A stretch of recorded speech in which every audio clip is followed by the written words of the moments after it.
we're pretty diverse in the parts that we make, from steel and aluminum fabrications, anywhere from laser cut small parts up to large weldments.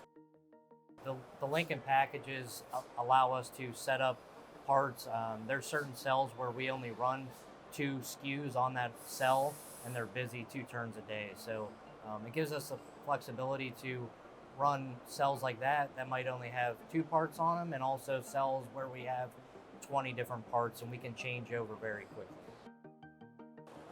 But we also look at the opportunity cost of what would we be missing out on if we did not have the technology and the equipment, and what new business could we not bring in because we don't have the automation.